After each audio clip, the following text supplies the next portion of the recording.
guys than those 5. It's a good note how clean his jersey was, right? At the end of that one, you mentioned it yesterday. So, Shannon, is the Patriots O-line underrated? They've been underrated all year because they don't have a Zach Martin. They don't have a Tyron Smith. They don't have a guy that's probably going to the Hall of Fame. They don't have a guy going to a Pro Bowl that's first-team All-Pro.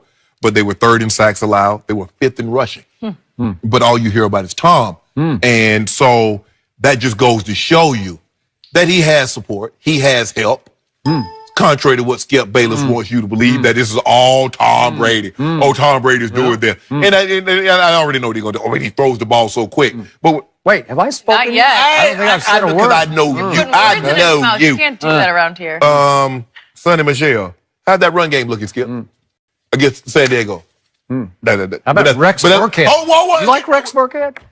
I thought you were journeyman. I thought you hadn't spoke yet. Oh, I thought you hadn't spoke yet. I thought you weren't speaking. Okay. All right, continue. But who was on the field in crunch time Sunday at Kansas City? Rex Burkhead. Yeah, he was. But was Tom Brady blocking for him? We're talking about the offensive line. So I don't want you to bring Tom Brady. Thank you, Skip. I appreciate that. That was so nice of you to let me go. Thank you. Talk about the O-line. Sonny Michel, 100-plus yards against Chargers. Sonny Michel, another 100-plus, 3 touchdowns. Do you know Sonny Michel is the only rookie running back to ever rush for 5 touchdowns in the playoff in the Super Bowl era? Yep. He's only the 2nd running back to rush for 5 touchdowns in the playoff season since another Georgia Bulldog, my former teammate, Terrell Davis, in 1997. But that's all Tom. That's Tom Brady doing. Tom Brady's also a great fullback. So let me note that Tom Brady fullback. Anyway, yes. We can talk about Tom Brady only throwing the ball 6 times, 10 yards or more down the field in the first 3 quarters. But in the 4th quarter and overtime, it shot up almost triple, 17 times.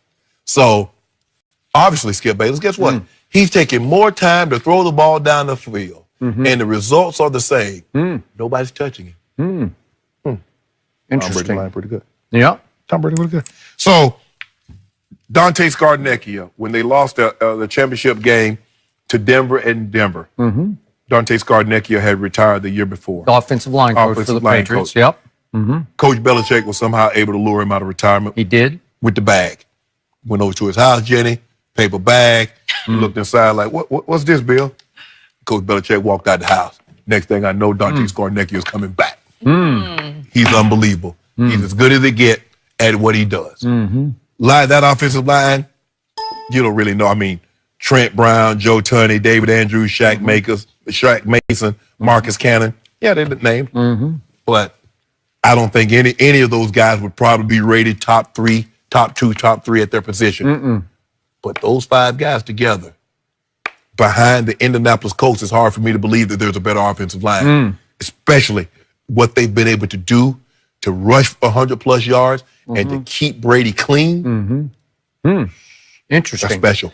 So how are they doing this with a Trent Brown, who was a former 7th-round draft pick that they acquired this past offseason from San Francisco? Remember, gave a 3rd-rounder, but they got back a 5th rounder. Yeah, it's a complicated deal. All that in the Garoppolo, that was part of the Garoppolo. But remember, they lost Nate Solder, big-ticket item to the Giants, right? That was their left tackle. Then they drafted a left tackle with the 23rd overall pick, Isaiah Wynn. And what happened to him? Second preseason game, Achilles rupture. Gone for the year. So now you're down 2 left tackles, and you throw in Trent Brown at left tackle, former 7th-round draft pick. And you mentioned Joe Tooney. He's a 3rd-rounder. David Andrews, undrafted free agent out of Georgia. And Shaq Mason was a 4th-rounder, and Marcus Cannon was a 5th-rounder. So these are not big-ticket items, any of these 5 guys right here. But the Pro Bowler, the star, the All-Pro, is the offensive line coach. He is simply...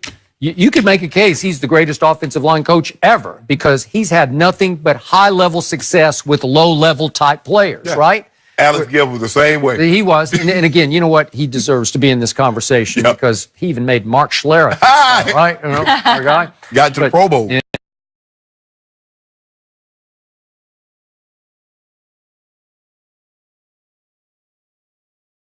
Documentary, they were called the Pony Express, and it became the Pony XS. Yes. But it was Eric Dickerson, Craig James. Literally Pony Express. Yes, it was, But anyway, he was on that staff. That's where I first met him. And then he went with Ron Meyer to New England, and he's still there after all these years. And he seems to get better with age because he's 70 years of age, and this might be his greatest job ever, right?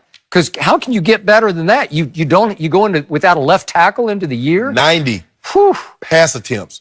He's been hit 3 times, Skip. Okay. And yet you're about to go up against, think about what your challenge is now. With that offensive line up against, this is the front 4 for the Los Angeles Rams.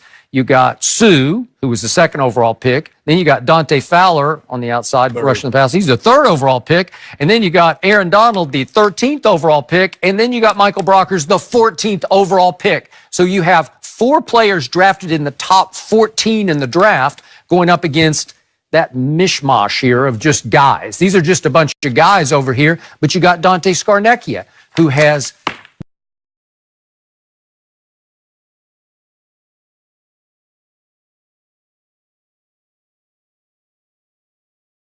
did drive them for a touchdown that cut the score, the lead to 20-18. So then they had to go for 2, right? Yep. And if we could see this play, you tell me what happens on this play. There's no Dante Scarnecchia, and he drops back to pass, and he's got a bolt. How many times in these plays have you seen Tom have to roll right? That ball got tipped up and intercepted. It was a 2-point try. We could maybe see it one more time. Watch. He's got to go. He feels like he's got to go to the right away, right? Yep. Because they're blitzing and people are coming unblocked, right? That was the moment where Bill Belichick said, we just can't do this, right? They didn't have success all day because a lot of that. He got sacked 4 times in that Malik game. Jackson and Wolf, because you had Ware and Von Miller on the edges, and Wolf and Malik Jackson was pushing the collapse. By the way, pocket. Tom had 2 interceptions that day and had a QBR, a grand total of 37, scale 0 to 100. So he had, by his standards, a pretty pitiful day. Yes. That's why Dante Scarnecchia came back out of retirement. Yep. And then what happened in last year's Super Bowl with a couple of minutes left? What happened? They're driving, I think it's 38-33 at this point. And guess who the right tackle is? He's now a Dallas Cowboy named Cameron Fleming. And Brandon Graham just powers right through him, and Tom's holding the ball just a second longer, although he really didn't have much time on that one. Brandon Graham that's just a big-time play, and he got his hand on the ball, and that's the only sack of the Super Bowl. Cameron Fleming was the right tackle, now a Dallas Cowboy backup, right? Yep. So they have now replaced him with Marcus Cannon, and all of a sudden everything is clicking. But now to the point you made for me, thank you very much. I don't know if any quarterback in history has gotten rid of the ball as quickly as Tom Brady does now, because he is, if you could say somebody has mastered the position, I think it's unmasterable.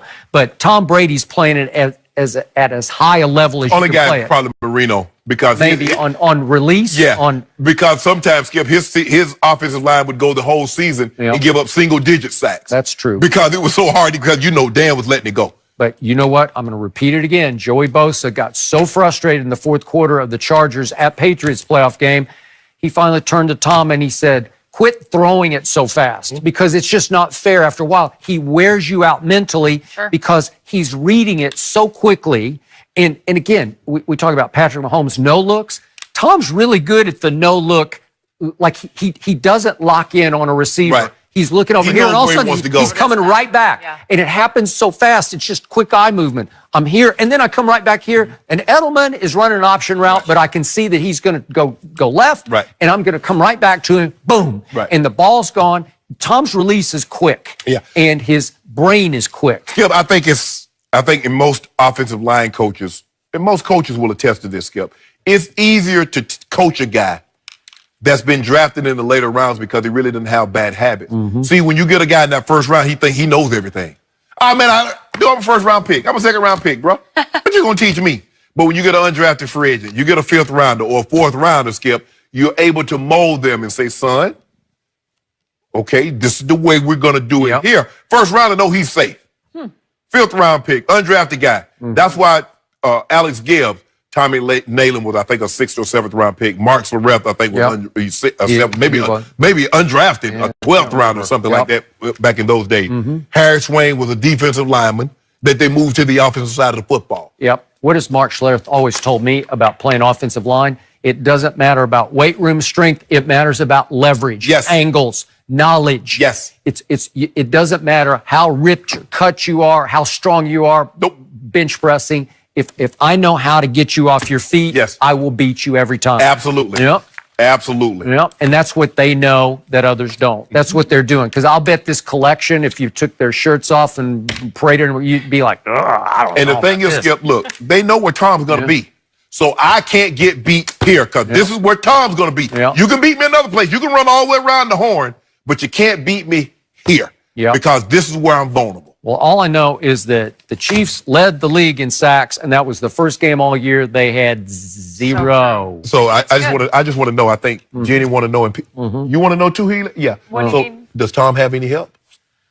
He's got a pretty good offensive line. Is that help?